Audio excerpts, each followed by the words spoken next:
नमस्कार मित्रों, हिंदी मातृभाषा में आपका स्वागत है। मैं प्रियंका मिश्रा आज आपके साथ रामधारी सिंह दिनकर का अध्ययन करेंगे। सबसे पहले हम जानते हैं रामधारी सिंह दिनकर का जन्म कब हुआ है। तो इनका जन्म हुआ है 1908 में और इनकी मृत्यु हुई है 1974 ईस्वी में। इनकी डेट जन्म और मृत्यु दोनों याद रखना बहुत ज़रूरी है। सबसे पहले हम जानते हैं इनके बारे में कुछ महत्वपूर्ण तथ्य कि रामधारी सिंह दिनकर के काव्य में राष्ट्र सांस्कृतिक चेतना और प्रगतिवादी चेतना दोनों विद्यमान है। रामधारी सिंह दिनकर को समय सूर्य अधैर्य का कवि कहा जाता है। इनको आग राग का कवि कहा जाता है, समय सूर्य अधैर्य का कवि कहा जाता है। ठीक है, अब इनकी रचनाओं को देखते हैं।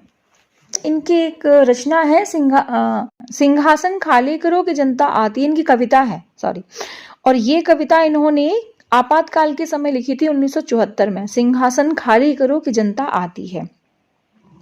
अब सबसे पहले हम इनकी रचनाओं को देखते हैं। तो पहली इनकी रचना है प्रभान, जो 1929 है। पांडे में नहीं दी है ये, लेकिन मैंने इसको कहीं पढ़ा है। प्रभान 1929, प्रभान 1929, रेणुका 1935, हुंकार 1939, रसवंती 1940, द्वंद्व गीत 1940, कुरुक्षेत्र 1946, सामधेनी 1947, रश्मि रथी 1952, नील कुसुम 1954, दिल्ली 1954, उर्वशी 1961, परशुराम की प्रतीक्षा 1963, आत्मा की आंखें 1964, हारे के हरिनाम, धूप और धुआं 1951 है, नीम के पत्ते और इतिहास के आंसू।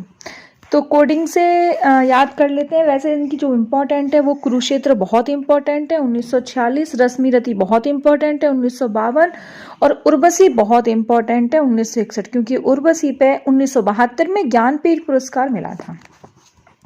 तो ऐसे इसको याद करते हैं कि दिन में भांग पीकर रेणुका हुंकार भरती है। प्रभान को भान ले लो, भांग है ना, तो दिन में मतलब दिनकर है तो दिन ले लिया इनका। दिन में रेणुका भांग पीकर रेणुका हुंकार भरती है और रसवंती मतलब रसवंती बन जाती है। अब जब ये भांग पी लेती है तो इसको क्या होता है, द्वंद्व हो जाता है और कुरुक्षेत्र में क्या होता है, कुरुक्षेत्र तैयार हो जाता है, मतलब लड़ाई के लिए कुरुक्षेत्र बन जाता है। सामधेनी आती है, सामधेनी नाम की कोई लड़की होगी, वो सामधेनी आती है। सामधेनी आती है कहाँ, धूप और धुआं में चलकर। सामधेनी आती है धूप और धुआं में चलकर, वो धुआं लग जाता है आंखों में तो इतिहास के आंसू रोती है। ये 51 की है दोनों। इतिहास की आंसू रोती है। वहां पे होती है रश्मि रथी होती है जो नील कुसुम लेके खड़ी होती है, नील कुसुम लेके खड़ी होती है और दिल्ली जाती है उर्वशी के साथ, दिल्ली जाती है उर्वशी के साथ और वहीं पे परशुराम की प्रतीक्षा करती है। आत्मा की आंखों से, मतलब प्रतीक्षा करती नहीं है आत्मा की आंखों से, मतलब आत्मा की आंखों से राह देखती है और गाना गाती है कि हारे के हरिनाम, हारे के हरिनाम, हारे के हरिनाम। एक नीम का पत्ती है, वो भी देख लेना। तो प्रभान 1929, रेणुका 1935, हुंकार 1939, रसवंती 1940, द्वंद्व गीत 1940, दोनों 1940 के हैं। कुरुक्षेत्र बन जाता है 46। याद रखना कुरुक्षेत्र प्रबंध काव्य है। याद कैसे करोगे कि कुरुक्षेत्र प्रबंध काव्य है, तो कुरुक्षेत्र में क्या करते हैं हम, प्रबंध कर लेते हैं पहले ही युद्ध का, तो प्रबंध कर लेते हैं कुरुक्षेत्र में। तो कुरुक्षेत्र क्या है, प्रबंध काव्य है।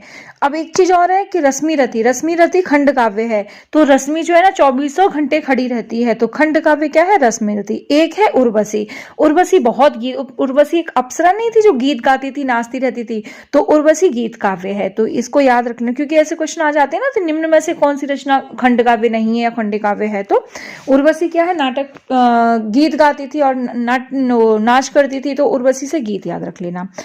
ठीक है, आगे इनके कुछ, अच्छा ये इनकी डेट देख लेना एक बार। और आगे है कि दिनकर ने मैथिली शरण गुप्त के सामने स्वयं को महज डिप्टी राष्ट्र कवि माना है। दिनकर को उर्वशी महाकाव्य के लिए 1972 में ज्ञानपीठ पुरस्कार मिला था। और वैसे भी मैंने बता ही दिया है कि उर्वशी क्या है, गीत नाट्य भी माना जाता है। बहुत इंपॉर्टेंट है दिनकर को याद रखना बहुत ज़रूरी है। आगे की क्लास में हम प्रयोग पाठ शुरू करेंगे। धन्यवाद।